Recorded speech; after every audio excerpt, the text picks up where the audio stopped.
Let's go, champ. Let's go, champ. Let's go, champ. Let's go, champ. Yeah.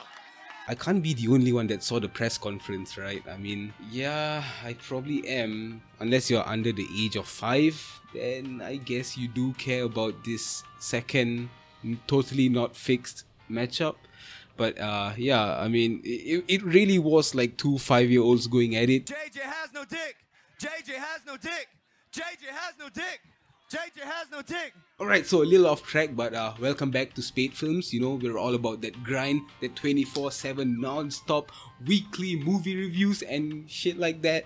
What the fuck do you do? Do you make YouTube videos? Alright, so Adastra is the space movie of 2019, and for last year it was First Man, undoubtedly one of the best movies of that year. I know some people absolutely hated it and some people absolutely loved it. Yeah, so these are totally unrelated movies, and yes, I do understand that comparing them would make no sense whatsoever, but I'm doing that anyways, so deal with it. Like right off the bat, Adastra, that's a pretty cool space movie name, isn't it? Oh, what's that? Another space movie? What? Let me guess, is it gonna be called Apollo 19 or something?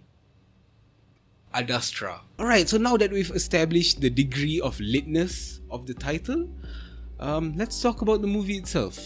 Okay, so it stars Brad Pitt, and as usual, he gives an A performance, not quite, Once Upon a Time in Hollywood standards, but he did the best with what he was given. So the story itself has a major focus on Brad Pitt's character, but yes, we do get a little bit of character development and, that subplot with his dad.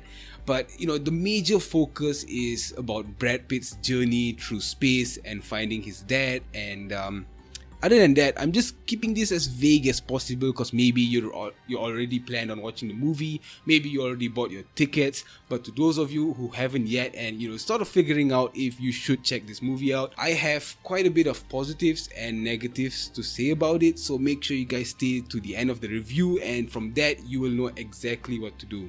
So keep in mind this storyline doesn't take place in the too distant future, and everything regarding space, physics and science itself is contained and quite grounded to reality. Now I have to say, if you do watch this in IMAX, that's a bloody good decision because you will experience the full potential of James Gray's beautiful directing. Yeah, I had to look at the script for a bit.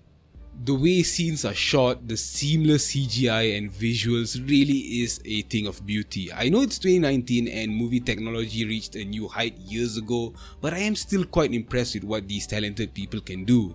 The cinematography is truly stunning, and the way they just recreated elements from our solar system is just gorgeous to look at, and it kind of reminded me of Ridley Scott's direction in Prometheus and Alien Covenant. Sure, they weren't the best alien movies, but they were some of the best looking movies I have ever seen. Now there are quite a few really impressive scenes that were kind of sprinkled throughout this quite long runtime, and it involves a rover and the moon and guns and sort of a mini battle, which was really cool and shot really well, and that's all I'm gonna say.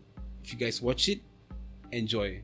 So essentially, if you're looking for that space experience, solid performances and have an appreciation for stunning cinematography, then by all means go ahead, right? You're not gonna regret it. I think the only downside of this movie is the pacing and ultimately the core objective of the storyline.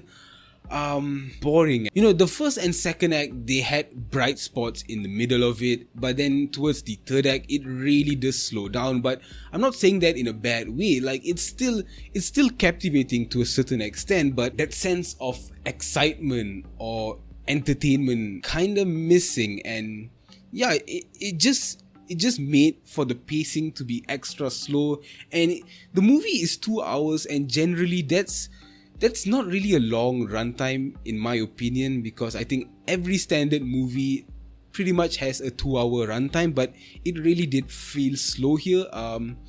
Usually when I'm invested in a movie, I don't check my phone, but in this case I did. And unfortunately that means it's kind of boring, and they really needed to pick up the pace. I do appreciate a character-driven movie from time to time, and just like First Man, I love that movie, and that was character-driven. The way Damien Chazelle directed that movie, yes, the pacing was slow, but the dialogue and just the character of Neil Armstrong was interesting enough for me to latch on to a 2 hour and 20-minute movie. And for this case, yes, Brad Pitt did an amazing job, but unfortunately, that storyline of him finding his dad in space and all that, I really didn't care for it. Alright, so recently I watched a 3-hour movie. Pretty sure you guys know what it is. It Chapter 2. And honestly, I didn't feel any fatigue. I didn't feel restless. I didn't check my phone. I was entertained throughout the 3 hours. That's because they made the movie exciting, the characters interesting, great tension, Pennywise fantastic. What they did right in It Chapter 2, even though they had quite a bit of problems, some leading back to the book and then some independently as a movie, but ultimately what they got right is the pacing. And Adastra, unfortunately, they could have put in more exciting action scenes maybe, but I respect what the director went for, but it just wasn't for me. Adastra is no way a bad movie, right? Really, really well directed, and as I said, great performances. Brad Pitt, obviously the standout, as the story focuses on him. But if they made the plot line itself a little more engaging and maybe gave a little more character depth towards Tommy Lee Jones' character, who plays Brad Pitt's dad in the movie, then maybe I would have been on board a little more. But to be honest, it's been a while since I've reviewed a movie that is actually good. I think the last one was Avengers Endgame. That was 4 months ago. Yeah, that long. But October is coming soon, which is why good movies are slowly emerging. And I cannot wait to start reviewing Halloween movies. It's gonna be great. I love October.